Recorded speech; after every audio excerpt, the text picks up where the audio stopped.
Kello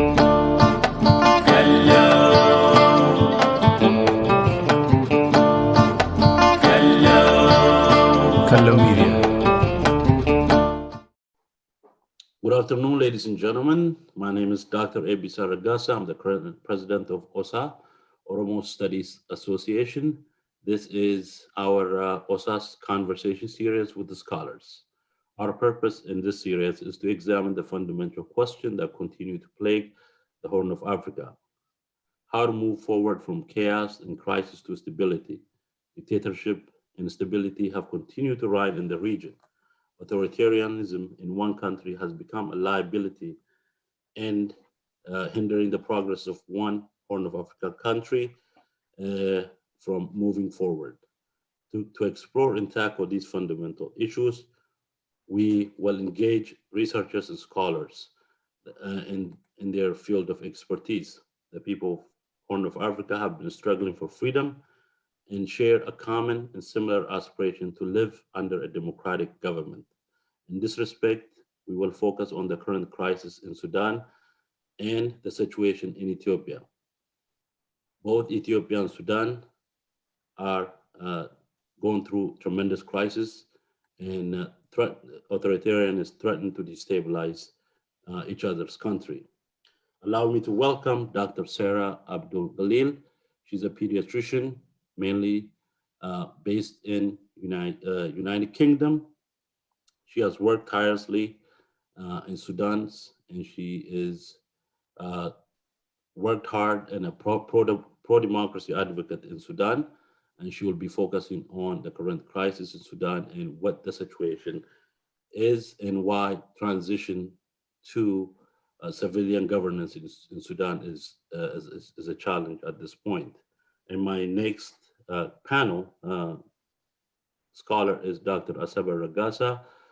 He's currently a senior researcher and teaching fellow at the Political Geography Unit at Zurich University in Switzerland. His focus of study is developmental. He will be focusing on the situation in Ethiopia, the Oromo protest, the Kello protest, and why the country is in crisis after and the failed transition or the stalled transition in Ethiopia and the impact that what that has in the Horn of Africa. Allow me to welcome both of my guests, Dr. Asaba Ragasa and Dr. Sarah, to this program. Thank you everyone for coming. As you guys are aware, the situation in the Horn of Africa is tempestuous. The Horn of Africa is married in a lot of difficult situations. Authoritarianism is threatening the region to destabilize.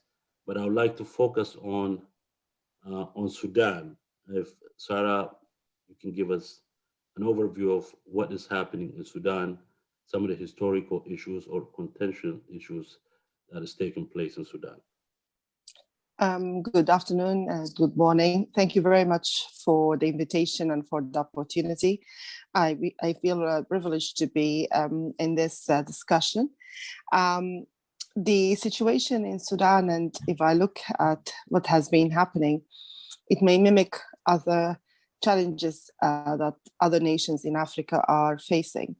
And it is important to look at what's happening in Sudan and in Ethiopia and in other areas as one nation to learn from each other and try as well to build solidarity and build a democratic states that are stable. So if we look at Sudan since independence in 1956, it has been a long period of dictatorship that is following military coup, and then very short periods of democracy. And there has been no sort of opportunity for the Sudanese people to even practice democracy, debate, and learn how to accept each other. This has been even hindered by civil war in different parts of Sudan, south of Sudan before the separation, west of Sudan, Blue Nile, and eastern Sudan as well.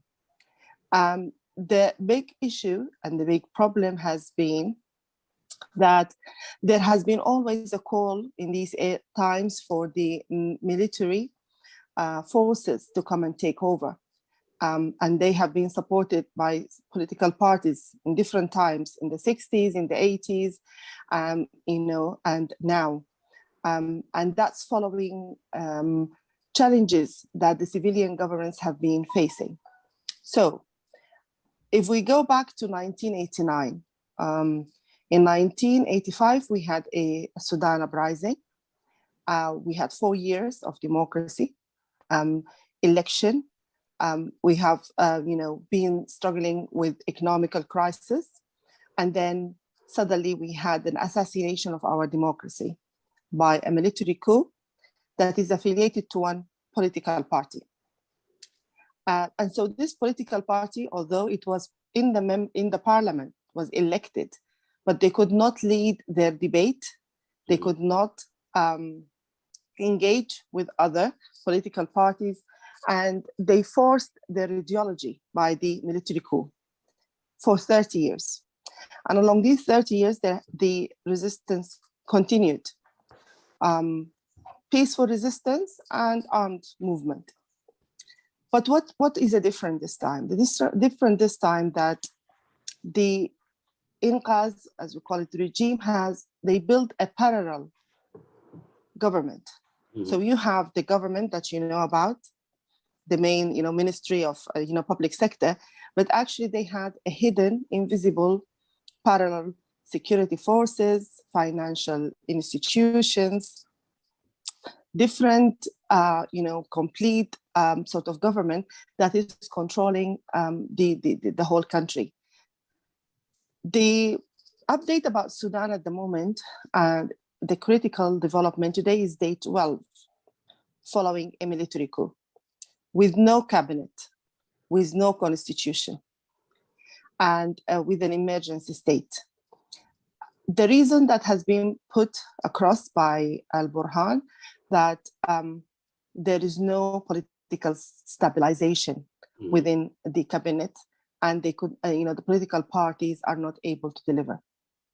Now, I think the main default or pitfall that happened, that in April 2019, following the historical peaceful resistance in Sudan and the revolution, we did not complete that revolution to the end.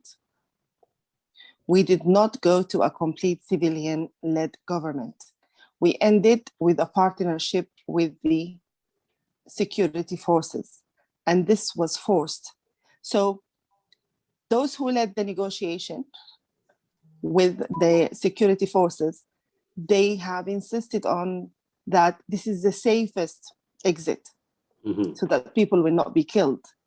And during the transition, we will build a national military force, one military force, and we will sort out all of the other militias, and we will restore peace in east of Sudan, west of Sudan, and Blue Nile. This was not the case. The people knew that. The people knew that, and the people's voice was not heard. And maybe later I will discuss that what is the gap between the people and the political matrix, who are usually will be the leaders, whether leading the negotiation, whether being appointed in the cabinet. There is a gap between what the people can see and what the people want and what the political parties and the political matrix think. And how can we bridge that gap? And how can the political parties in Africa reflect the people's voice, not their own voice? I'll stop here and maybe I come back later with other thoughts. Thank you. I think you touched upon some interesting parallels with Ethiopia. Dr. Asaba, if you could briefly give us some of the main historical issues that Ethiopia had problem with in trying to bring a civilian or democratic governance in Ethiopia. And I think Dr. Sarah shared a similar point that after the people fought for governmental change toward democratic governance, it has stalled and has been hijacked by authoritarian military wing. Could you give us an overview of what the main historical problem in Ethiopia is that's preventing it or hindering it to form a democratic governance? Okay, thank you very much. I'm also very pleased to be part of this conversation. And thank you, Sarah, for being with in this conversation. This is enlightening and giving us a very good insight about Sudan because of much of the similarities that we have also in Ethiopian context. To just mention a brief overview of the historical background about the challenges of bringing democratic transitions or democratic system in Ethiopia. I would say it goes back to the formation of the modern Ethiopian empire or the formation of the modern Ethiopian state in the late 19th century. Ethiopia remained to be the empire state. It was formed as an empire through conquest in the late 19th century when the northern Abyssinian kingdoms conquered the majority of today's southern part of the country, including Oromia, Somalis, Sidama, Olaita, and so many others. And that brought a kind of multinational groups having different language, different cultures, different religion, and so on. But it didn't recognize the presence of this diversity in terms of their culture, in terms of their language, in terms of even their right to resources. Rather, what happened throughout the 20th century, for example, until almost 1960s, until early 1970s, when the revolution came, was a system where one language, culture, and religion were imposed on the over 80 different ethnic groups. Then that made people to be resenting the system and then to resist the system. I will not go to what happened in all those periods, but particularly since the mid-20th century, around 1960s, then the resistance started to emerge against this homogenizing state building project. Assimilation, you're right. Yeah, it was an assimilationist process, not only assimilating in terms of language and the culture, but also in terms of economy. It was exploitative. People were not having the right even to live and work on their own ancestral land. So the right to land, for example, the right to resources, the question for self-determination is started in 1960s, 1970s, and so on. Then that was, generally speaking, the question for self-government, which we could now say that they were asking for these democratic systems to be installed. But it has never realized, because through the popular resistance in the 1960s and 1970s, a revolution came out, but the military hijacked that revolution. And then the country stayed under military dictatorship. So the hijack of the revolution by the military became one of the big lost opportunities in Ethiopian possible democratic transition in that period. Then again, the movement didn't stop. Actually, many liberation movements, including now the Tigrayan People's Liberation Front, the Oromo Liberation Front, and even including Eritrea and many others in Somali, they were fighting against the military dictatorship in the 1970s, 1980s, until the military dictatorship, Mengistu Haile Mariam's regime fell. But relatively speaking, in the 1990s, the institutionalization of multinational federal system at least brought a much hope in Ethiopian community in general, and even for the world community also, that Ethiopia would transit into democracy, because there were the constitution as well as the system, the multinational federal system, at least installed some sort of democratic elements. The right to self-government of different groups came into being. Although the level of implementation and many other deficiencies were there, then at least these exercises, even including the right for culture, language, and so on, were put in place. Right. However, the EPRDF, the Ethiopian People's Revolutionary Democratic Front, in which the TPLF was a dominant,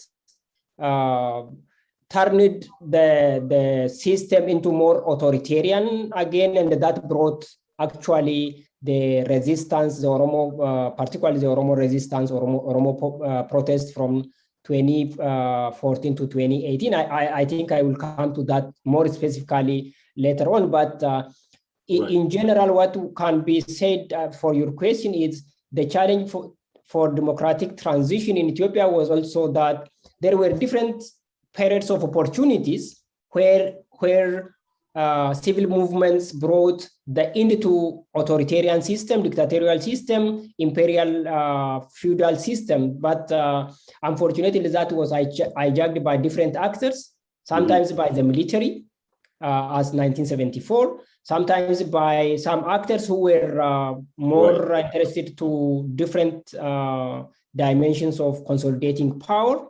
And as we are also observing and witnessing now, the 2018 well applauded transition was also hijacked. Let me come back to the transition, because this is, I think this is fascinating. But basically, Ethiopia was built as an empire dominated by one ethnic group, in which they have maintained a privilege in the bureaucracy and the military.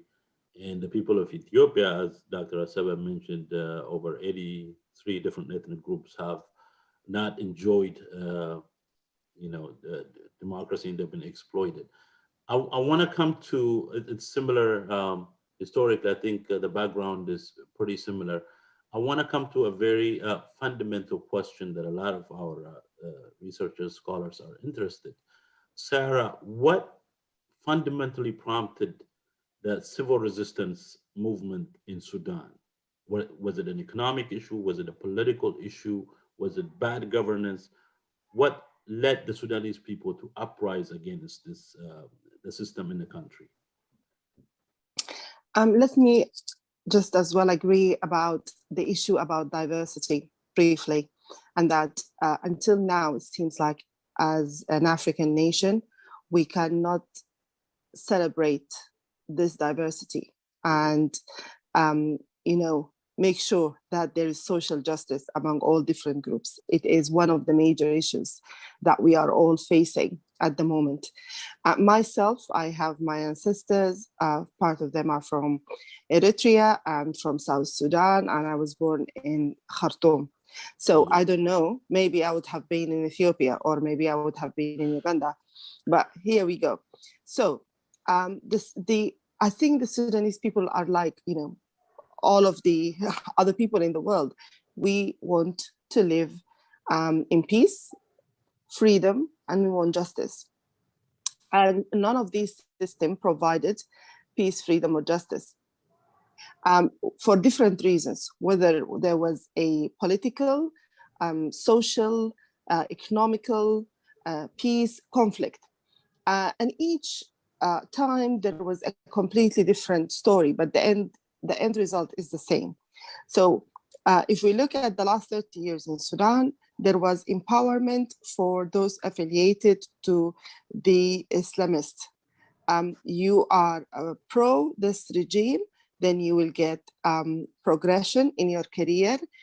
You will feel safe, you will feel protected, you will be privileged. You don't support that regime, then you are going to be challenged, detained, arrested, lose all the opportunity. Then you become an activist, and you stand up against it, then you can face worse human rights violation. Now, if we look at all of these incidents, whether in Sudan or other countries around the region, I would like to ask a question. When did we have a positive transitional justice following a revolution, so that people can learn that if you do this, if you come and assassinate democracy, you are going to be, you will be held accountable. In Sudan, this never happened. Nimeri never faced any trial.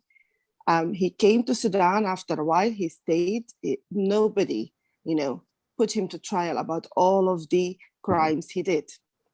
At the moment, Omar al-Bashir, and we can't even send him to the ICC. And this group of security forces who are leading the country at the moment, they were against any sort of meaningful transitional justice to be achieved for the victims. And therefore, if my son is brought up in Sudan, he will believe that the power, and it's important to discuss this concept as well. Right. The power is always with the military forces. And there is undermining of the political matrix. I mean by that, the unions, the civil societies, the community groups, and the political parties. And that, it is not as important as being an officer in the military security. So this concept is a concept that is now embedded within our culture, and that we have to remove it. Yes, this is what they see. This is what they see. And we have to say that sometimes the coup is not always a military coup. We can have a civilian coup, and we can have dictatorship within civilian government. So we always say a democratic civilian state, because it's important to have democracy within a civil state. Right. I think one of the most important things is looking at corruption. And because corruption will prevent us from thriving economically, from being sufficient, Right. by being, and then when we are, we have economical crisis, this is when you find that we are under the ruling of other countries in the region, by participating in some civil war to be paid money, whatever this, country, whether it is in the Middle East or in Africa. And so until there is this sort of economical stability and we fight corruption, this is a major issue as well that will put pressure on most of the, I think, African states. When you come out from a dictatorship, a long-term dictatorship, and there is dysfunctional system, and you're trying to build your, the new state, there will be different powers to block you, and one of them is the economical crisis. Actually, thank you, Dr. Sarah. That actually brings us to the same question and the same issue. I think we may have to further look into the transitional justice that you're saying. I think that is an important concept the society needs to understand, and accountability is necessary for crimes and for corruption that you have suggested. Dr. Aseba, what prompted the Oromo protest, for instance, and briefly, was it the Kello movement, as otherwise known in the country? Was it lack of democracy? Was it a question of constitution? Was it a question of federalism not being implemented properly? What are the key issues that prompted people to uprise against the previous regime, the APRDF? There were different levels of analysis that could be put for this question. The first one is one can see from a more historical perspective, not the immediate cause of the Oromo movement or the Oromo protest of 2014, but the Oromo remained resisting the Ethiopian empire since the period of incorporation.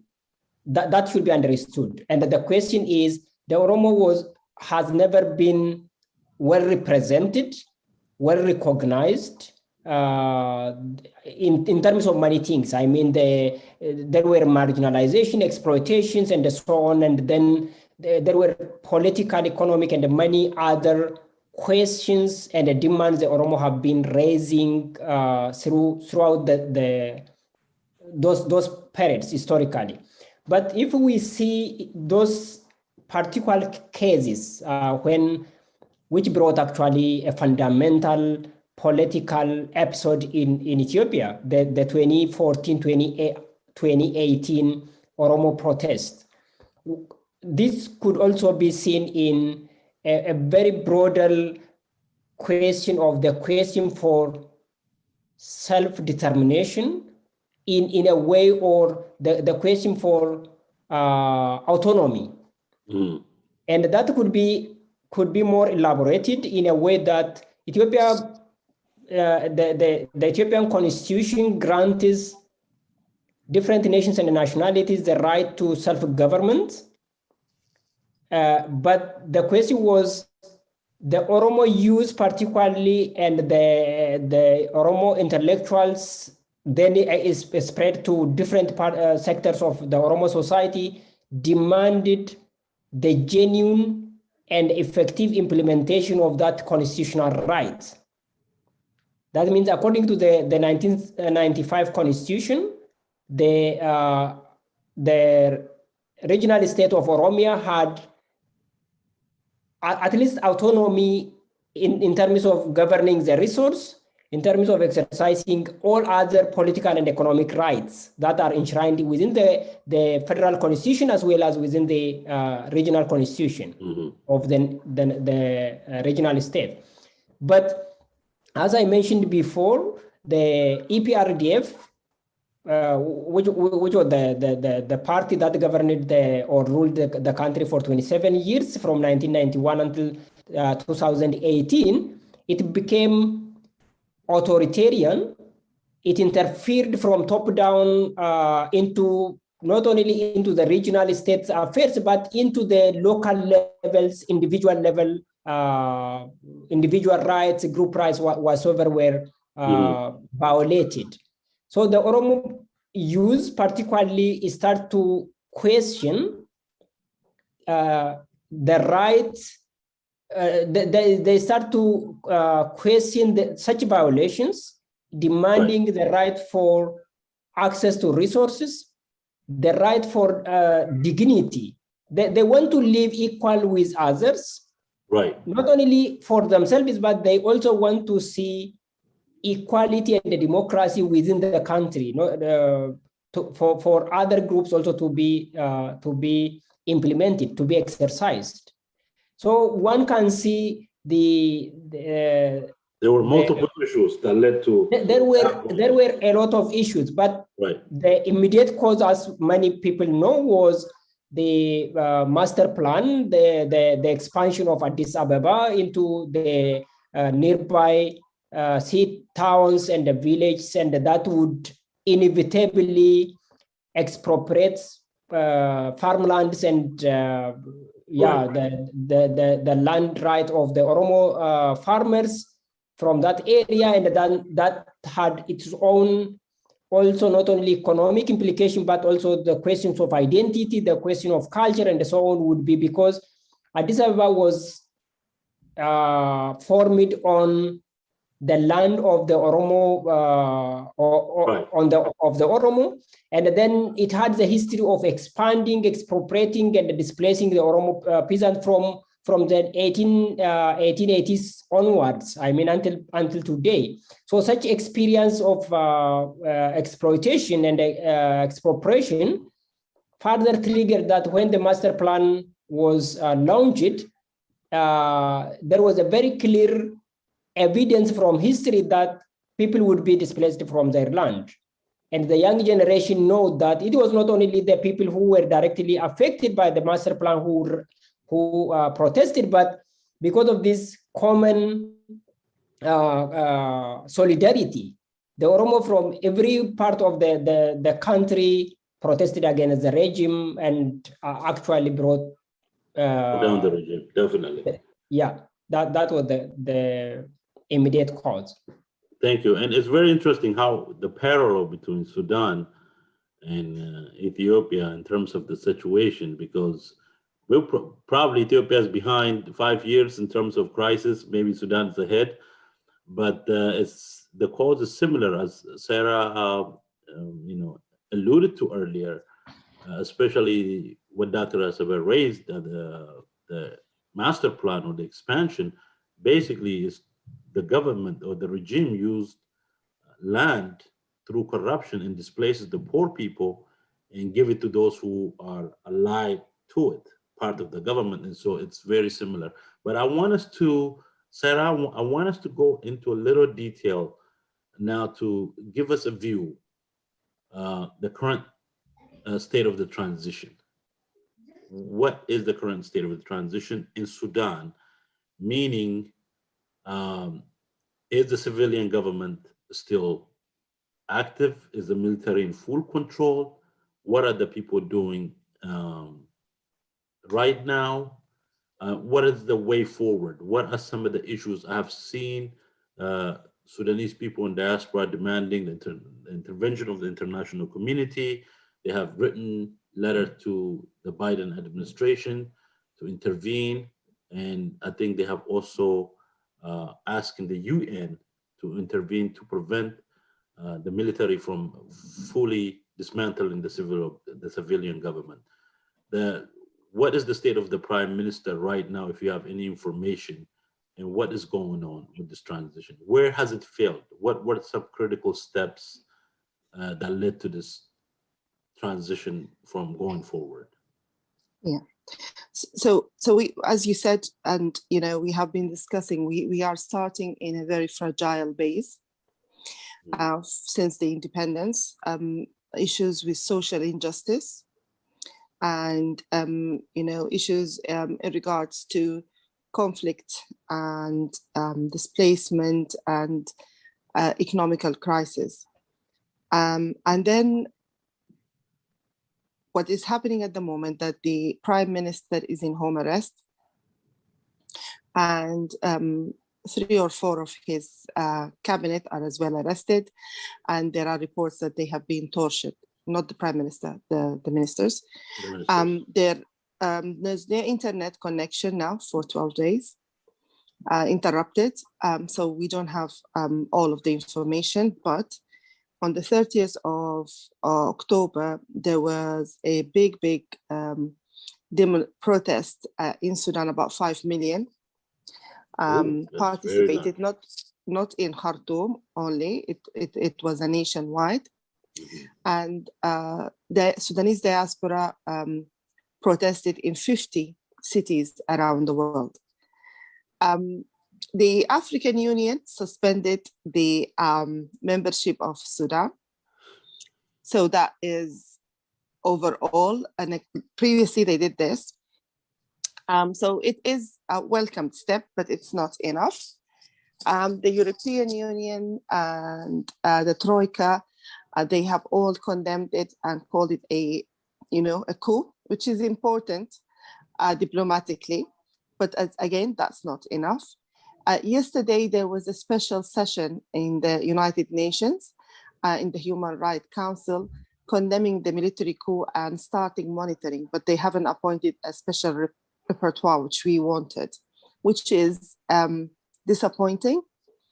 In the Security Council, there has been a discussion, and certain players in the international communities are not condemning the coup and indirectly supporting the coup for their own sort of benefit as a regime. So I think there is an important issue about the story in Sudan.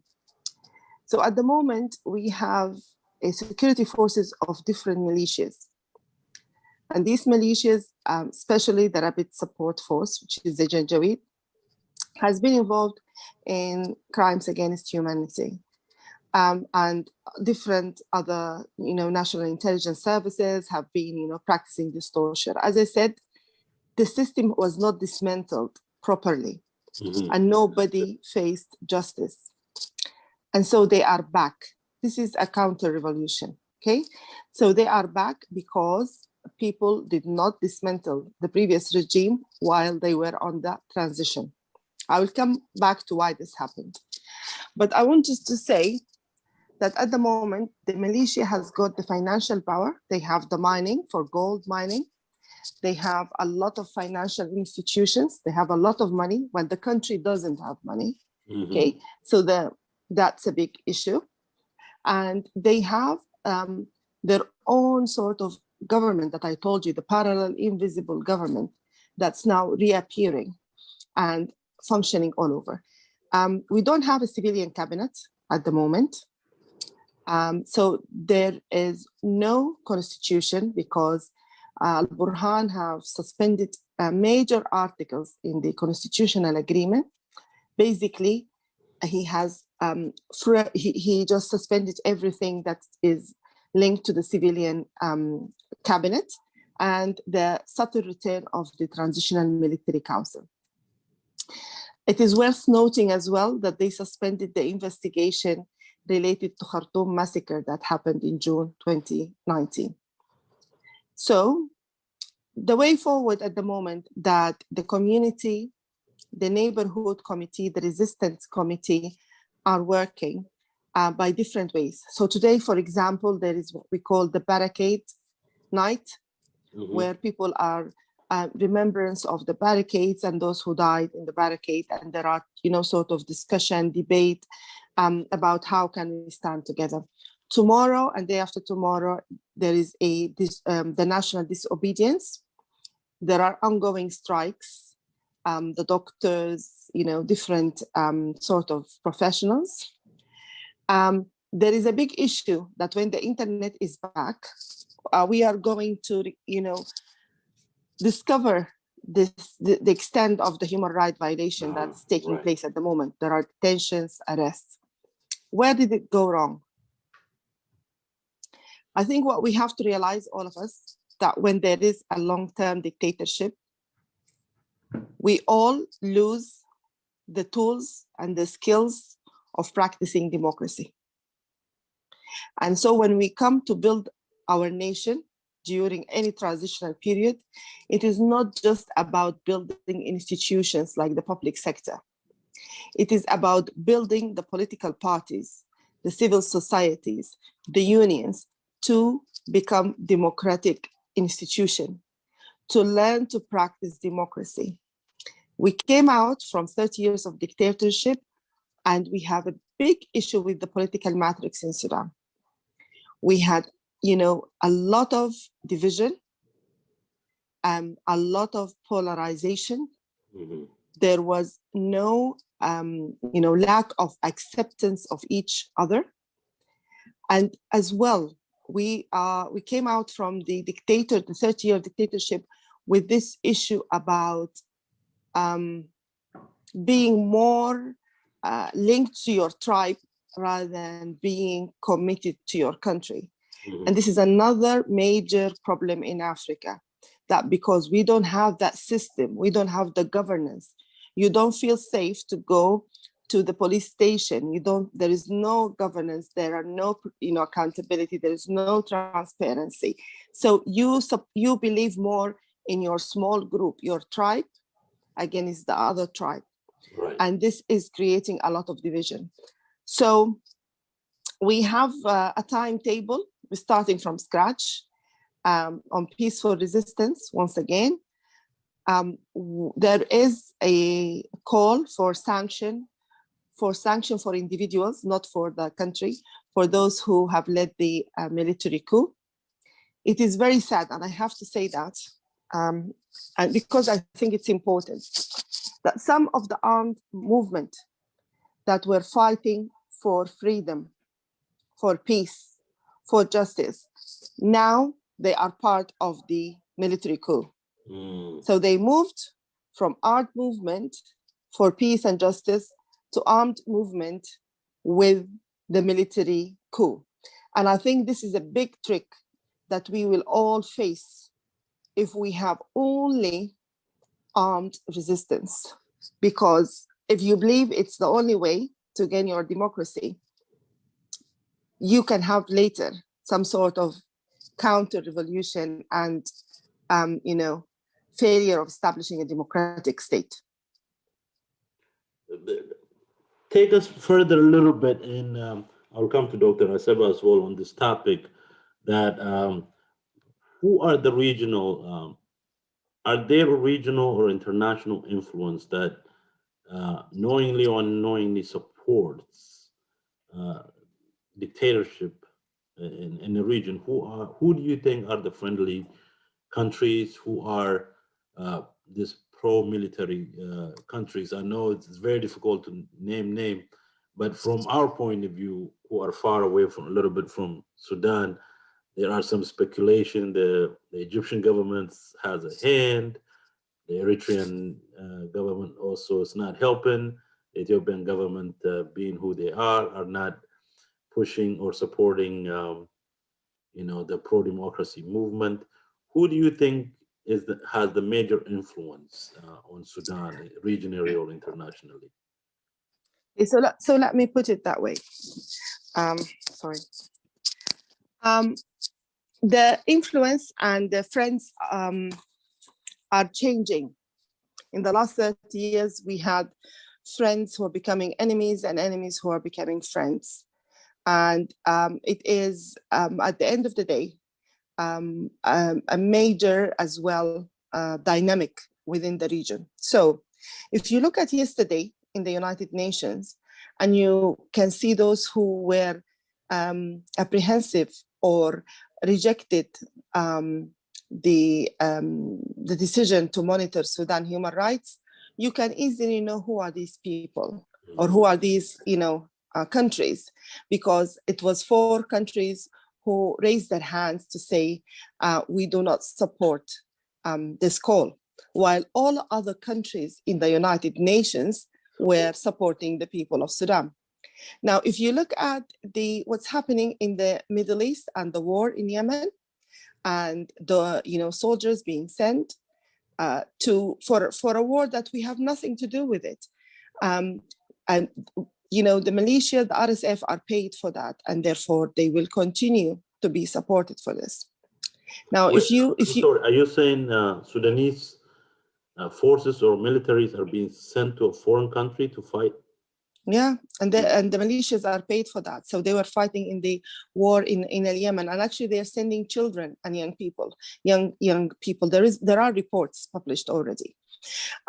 There is the other issue about the mine and gold mining with different countries, not in the region, that they are, they would like to control this, and that should be, nobody else have access for it. And therefore they are supporting this regime. Now, the issue with the River Nile and with the dam is creating as well more polarization, about the dam in Ethiopia and, the River Nile and Sudan and Egypt, and what should happen with this. And who should be supporting Egypt and who's supporting Ethiopia and where Sudan stands. And they forgetting that it's the people, whether they are in Ethiopia or in Sudan or in Egypt. It's not about those who are in the power. So what I'm trying to say and come back to is the political regimes that does not reflect the people of the country are creating their own agenda, and these agendas are pulling us away from working together and from reaching out to each other. We are looking at what's happening in Ethiopia. We were looking with Ethiopia a few years ago. There was a hope that there will be a democratic sort of state, and then we can see that things went back to square one. We are looking at Egypt and the revolution, and then the return of the military, ruling the country by the military coup. We are looking at South Sudan after separation. We were hoping that our brothers and sisters will have better life than us, but they are not.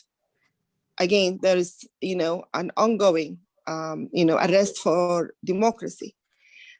How can we get out of this all together as a nation? How can we sort of break this curse and try to establish a democratic state? I believe that the most important thing is, standing in solidarity with each other, supporting each other. Justice is an important part.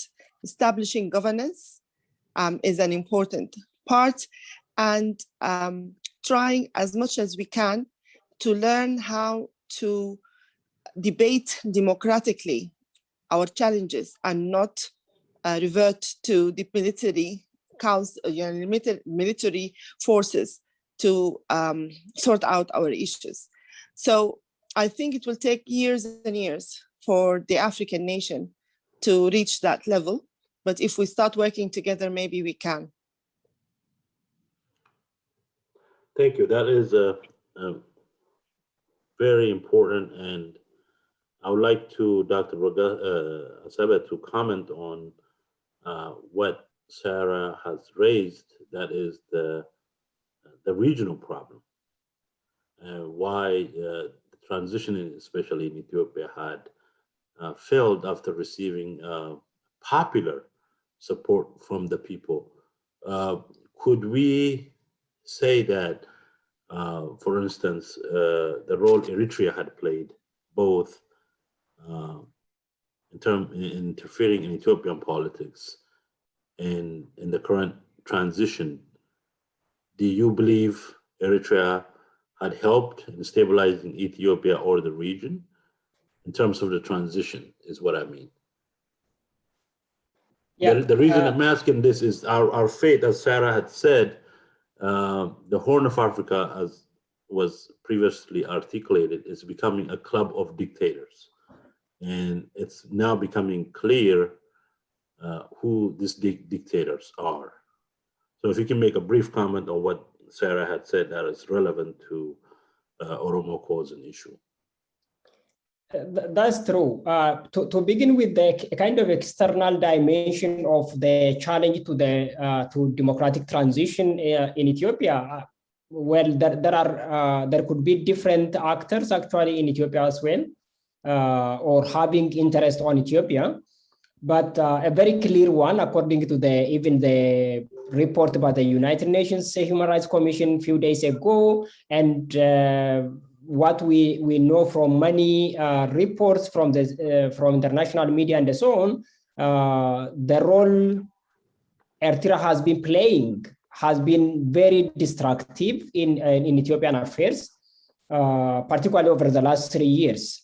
The best example is the war in Tigray now, that Eritrea launched a war in Tigray, in the northern part of Ethiopia, and it sent its troops, even including to other parties in Oromo as well. That means, as Sarah mentioned very clearly, actors have been changing their position in terms of their interest. Friends changed to be enemies, and the enemies changed to be friends. That is how, particularly, the politics in the Horn of Africa becomes very complex. Eritrea was one of a serious state-level. I'm not talking about the people-to-people relations, but in terms of the government's relation, the government of Ethiopia and the government of Eritrea have been enemies for the last 20 years and so on. But now it changed to be the best supporter of the regime in Addis Ababa, and playing a very serious destructive role in destabilizing the region. But this is external dimension, but I don't really also only focus on the external dimension in connection to the failed transition in Ethiopia. It was also internal to a larger degree. And one might say it failed, the transition in Ethiopia failed after the time that many people give to when it failed could be different. But for me, it failed immediately when the current prime minister came to the position in 2018. And the reason that what I say is that the movement and the revolution was given to a wrong person and the wrong actors.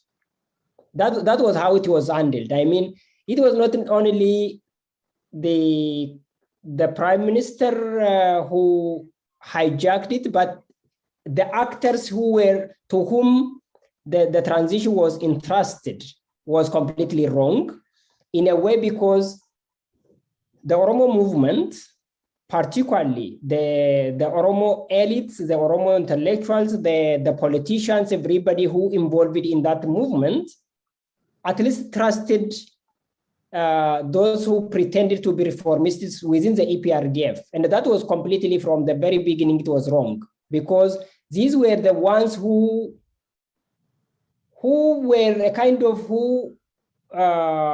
acculturated themselves to this political mentality over the last 27 years, since 1991, having a very centralized party system. They did not have any, if the last regime of the EPRDF was to be blamed, they were also part of that problem. So giving the transition to the people who were also part of the problem was the problem by itself. So that was one. But it is also very important to make this very clear. What happened?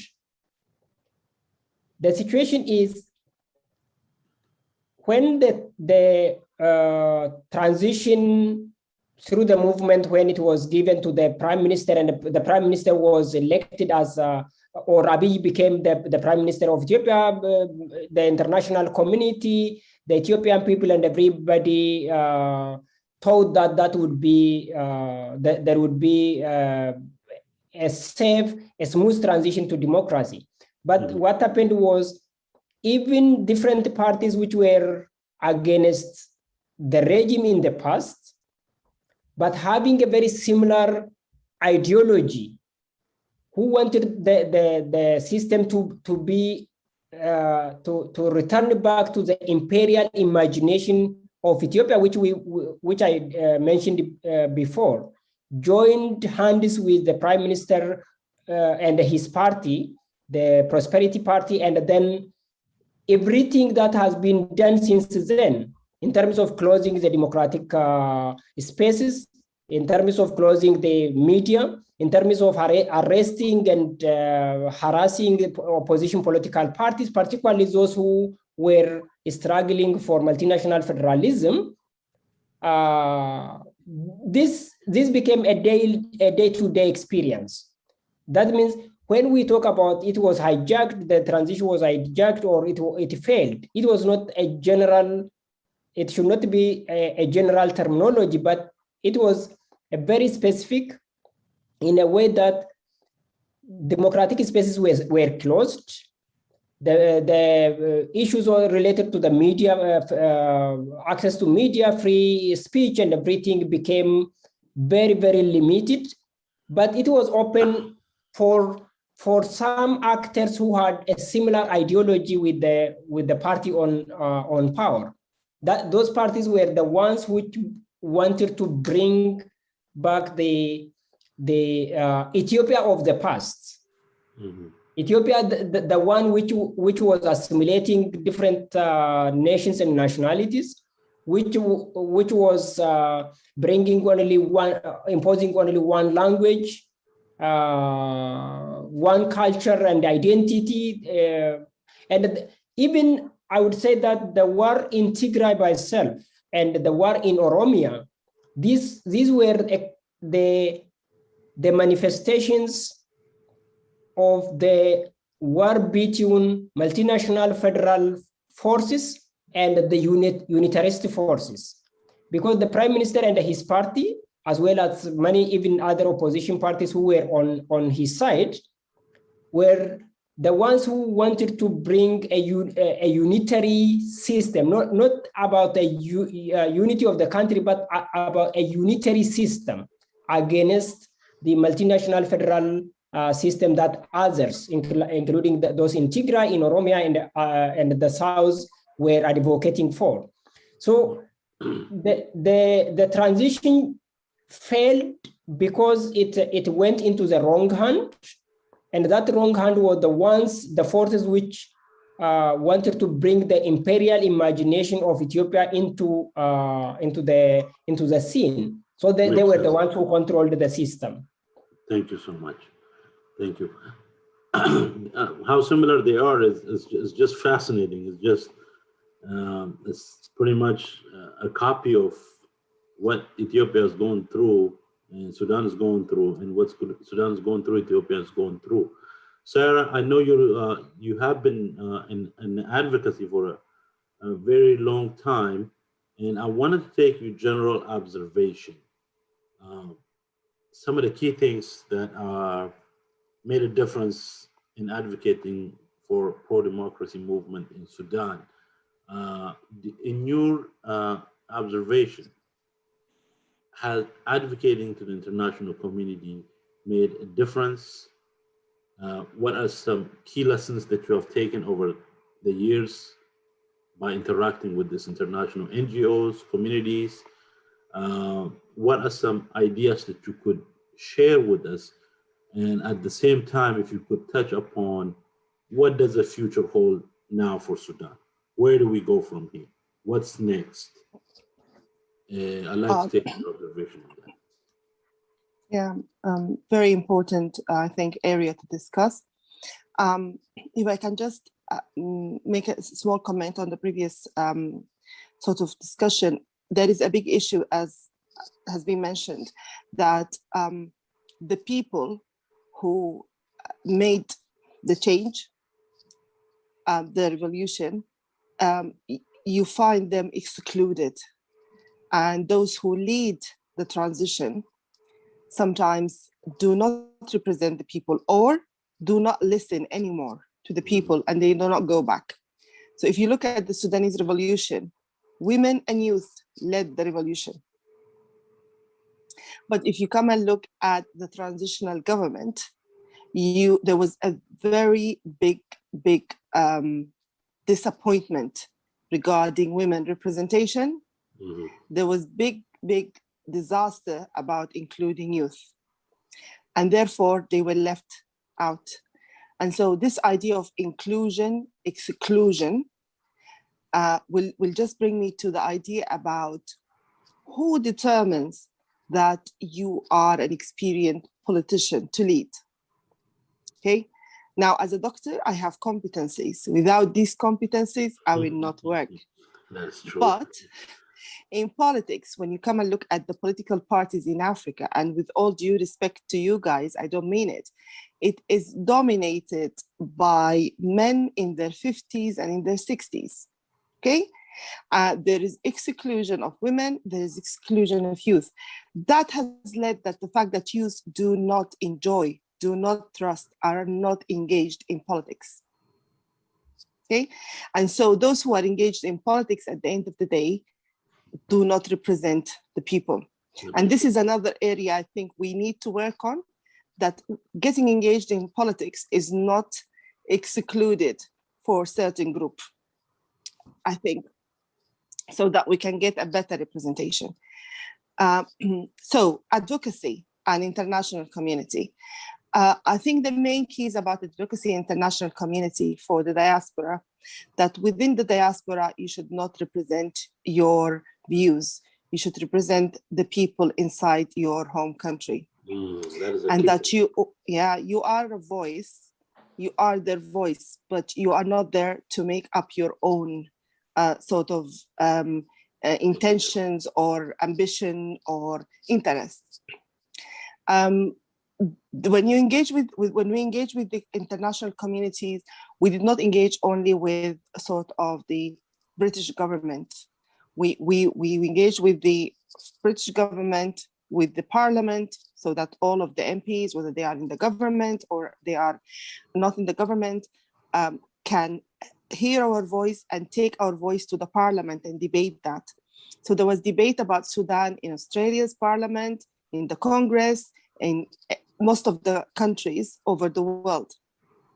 And this debate will put whatever government under, the spot, under the light, because if they have their own interest, which is against the people of Sudan, people can challenge them. So it's not only engaging with the government, it's engaging with the parliament system. That is very important. Engaging with the civil societies that are interested in Sudan. That is important, that are interested in Africa as well. Engaging with the unions. So the Trade Union Congress, Unison, Public Sector International, they supported us. They brought solidarity from Latin America, from Asia, from all over. While the African countries, the governments and other unions were very skeptical and kept quiet, and they're still keeping quiet now, okay? The African people supported us, but the government and the organizations and even the civil society, not all of them, even the civil societies were very, very sort of cautious about supporting. And why? This is an important part that I would like to mention. Civil societies and funds and donation and corruption. So if we look at this, I look at the political matrix as 4 squares. One of them is the civil sort of societies, and that in itself, the civil societies have to move away from what the donor want to give me money, to actually think what they want and how they can, build a strong base within the country itself. And then you come to the community, normal people, in Europe or in America, it was very useful to get in touch and get them as well to be the voice and to support people of Sudan. It is very challenging regarding the media and journalism in the, outside Sudan, because some of the media and the journalism, some of the channels were actually against the revolution, and was mentioning that it is not a revolution, it's just few protests because people were hungry. And so learning about what are the useful channels, what are the strong sort of, journalism who can support the movement is very important. I think there are 2 things that made people support us: the bravery and the courage of the people inside Sudan, who faced bullets while they were protesting peacefully. And the other thing was unity. In 2018, 2019, there was unity among all of these sort of, pro-democracy groups. This unity, as soon as we just reached the first step in our victory, demolished. This will bring me to why we can't maintain unity. Why people always rush and run towards power, okay? And the concept of power, in Africa and in other, I would say, the concept of power is not to serve the people, is to get the power to serve your political party or your tribe or your area.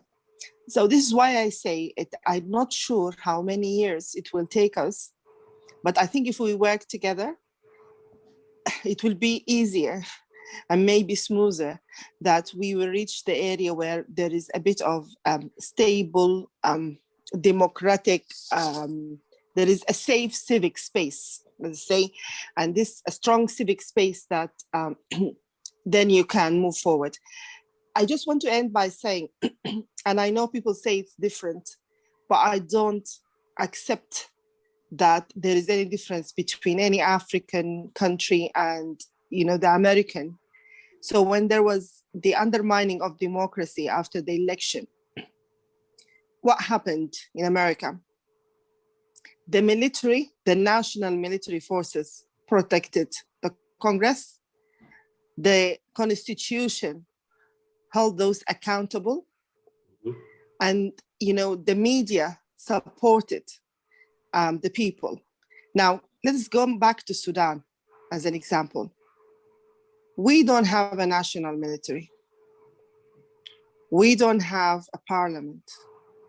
We don't have a constitution.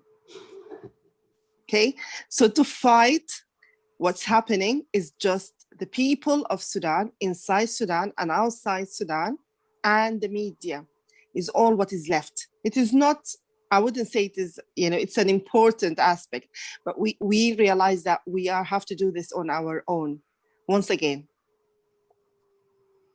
Thank you so much. I know we have a few more minutes. I want to pose the same question to Dr. Asaba in that, what is next for Ethiopia? What do you think, in your personal observation, I know things are quickly unfolding in the country, in terms of reviving the transition or other personal observation that you may have in Ethiopia? Okay, thank you. Let me make one additional comment, which is very similar in the case of Sudan, about this issue of inclusion and exclusion of people who participated in the movement, in the transition, who brought the transition, and so on. In Ethiopia, what happened was the youth, particularly the youth, were the ones who were the leaders of the movement.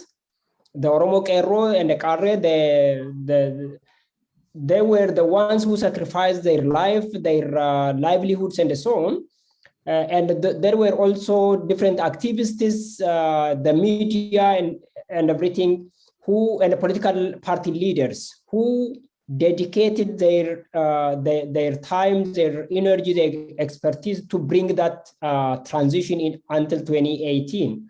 But in the process of restoring and consolidating this imperial power, what the prime minister did immediately when he came to power was exclusion and the marginalization of the leaders of the movement. The youth, the Oromo youth, were excluded, not only the exclusion from economy or politics, but they were also persecuted. They were given different names as if they were anti-democracy, as if they were gangs and so on. So there were, some of them were, or thousands of them were arrested still now. Political party leaders were arrested, they are in prison. So on the contrary, those who didn't do anything in the movement, who were opposition parties simply hibernating during those 27 years, or sometimes only working on the media and so on, but without any contribution toward that transition, they were promoted because of similarity in ideology. That takes me toward this, what you ask it as what could be done. The issue is the pro-democracy forces should be recognized. Without bringing the pro-democracy forces into the center stage, the youth, political party leaders who believe in diversity, in equality, and in representation of different diversities, particularly within this multinational federal system. Without recognizing that and without bringing them at the center stage, we can't anticipate any democratic transition in Ethiopia. But this is still very difficult to anticipate within the current political situation, because the country is at a full-fledged civil war.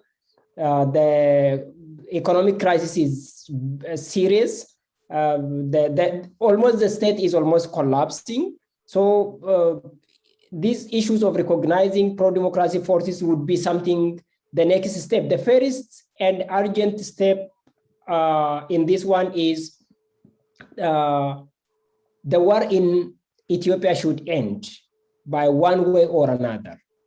Unless that war, the war in Tigray, the war in Oromia comes to an end, then we can't even think about this kind of promising aspects of democracy and so on.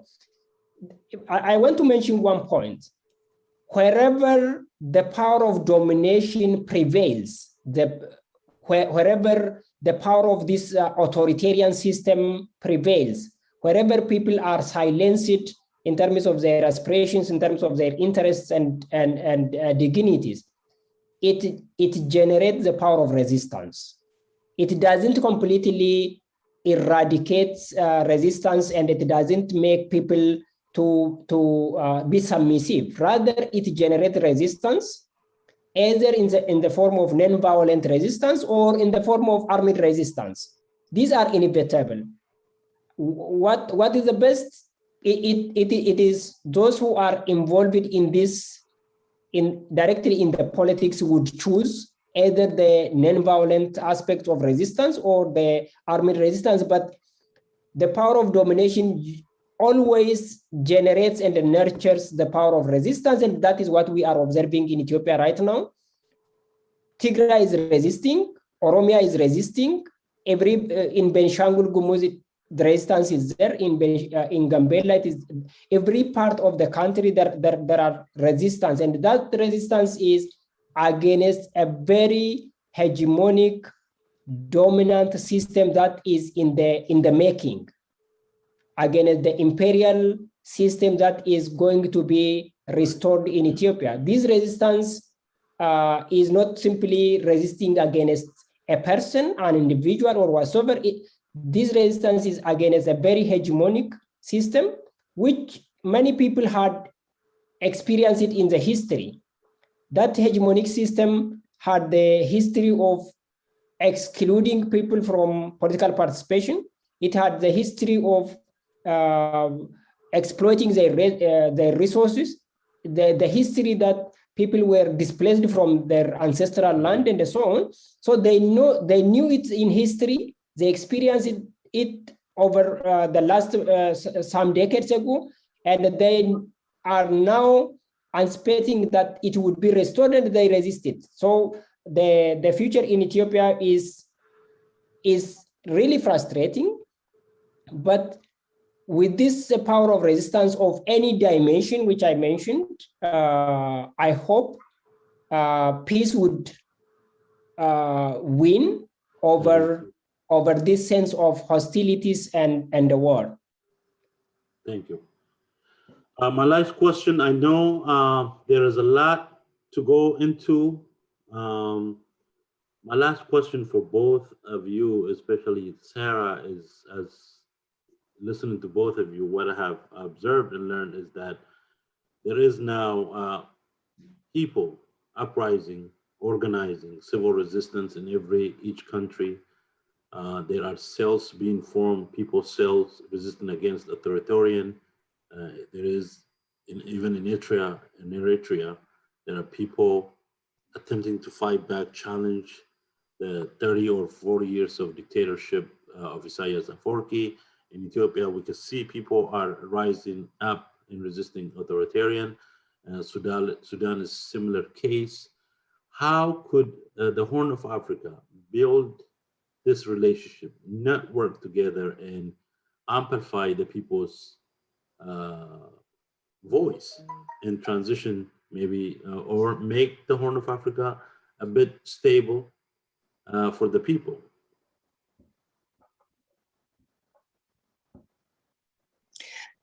So I think, first of all, is increasing awareness, and among youth, the generation that is going to lead the democratic change. I must say I'm very proud of the youth in Sudan. They were born under a military dictatorship, Islamic extremism, but they are now leading the democratic change. They believe in justice, in peace, in freedom. They respect diversity. So the awareness and the connection and the networking and, you know, feeling that you're not alone and the solidarity. I think the solidarity and standing together will automatically relieve and move away the other external and geopolitical factors from using one team or one nation against the other. It has to come from the grassroots. It's not something that is done in a, you know, conferences and suits and, you know, people signing agreements and it's about the people, Absolutely. the grassroots themselves, by connecting and now with the, you know, globalization, I think it is going to be easier than before. The other point that I've mentioned before, and I believe in that, is the understanding of politics, and that politics is not something that is limited to a certain club or certain group, and that, you know, people have to understand and practice politics. It's not being in a political party. It's, you know, you care about your country, the future, about your family, about your neighbors, about your daily life. This is politics. Okay, you don't have to be a politician, and being part of it and having a voice and whatever you participate, any participation, you know, is useful. It brings people together. And this is what we found during the revolution, is the networking, the participation of grandparents, of youth, of even children. Everybody felt like they were part of it and they were contributing and interested. Why? So we eliminate that club, because there is a young chap who died during the revolution, one of the martyrs, may he rest in peace. His name is Abdussalam Kisha. He said, it's a quotation now, all we worry about are the elites, the politicians who will come and take over and then disappoint us. And this happened, okay? So to prevent that, I think the grassroots, building a strong grassroots, building, you know, good awareness, good advocacy about pro-democracy. I'm always for peaceful resistance, and I'm very concerned when it comes to armed resistance, because, as I said, sometimes this may lead to further, but obviously I cannot make a judgment on that. I just want to end by saying that we need all to respect each other. We have to all believe that we are one, you know, humanity, and that we all deserve the same. And I would like to end by what my father told me in the 80s, and that, you know, when I remember that now, I just understand what he was saying. So there were a lot of refugees at that time from Ethiopia, Eritrea, and with the war, and we were having a discussion, and he said to me, this happened now for Ethiopia, it will happen for Sudan. At some stage, I'm really worried. And so when we look at our brothers and sisters, we have to be supportive and kind, because when we are there, we will need their support. And I think that's for me is an important, I would say, you know, I hold to what he has told me all the time, that we are going to go in these circles and we're going to exchange rules. And if we don't help each other, if we don't respect each other, if we don't treat each other that we all deserve the same freedom, peace, and justice, then I don't think we can move forward. Profound statement. Thank you. Your closing remark in terms of how to build a relationship in the Horn of Africa so we can fight dictatorship, Dr. Asaba, and then we will conclude this series. Yeah, very briefly, I concur with what Sarah has said. The grassroots networks and the grassroots initiatives are very important. I want to add that it's very important to understand or to have understanding in every part of the society in the Horn of Africa that people who are resisting against authoritarian systems in their respective countries share much in common with others across the board. That means these values of freedom, the values of dignity, the values of equality, these are what many people, many societies are aspiring and struggling for elsewhere. Those in Sudan are struggling for equality, freedom, and dignity. The same is true in Ethiopia, in Kenya, in South Sudan, elsewhere. So this understanding is very important. But how to do that is we should also at least have a kind of network at the level of media, for example. Our media in Ethiopia should be able to bring out things in Sudan to the Ethiopian people. What are the values and what are the demand and aspiration of the Sudanese people struggling for? And the same should be true for those in Sudan. So when the media plays a very constructive role in enlightening people, society, about the interests and the fundamental questions of those societies in the other part of the region, a kind of this sense of imagined community will be established. That people would start to feel that, okay, there are other societies also in the Horn of Africa who are struggling with the same demand that I'm doing here. So if a certain problem arises on the other side, then there would be a kind of recepting the people, as Sarah mentioned about the refugees and so on. So it is going beyond this structural level of politics.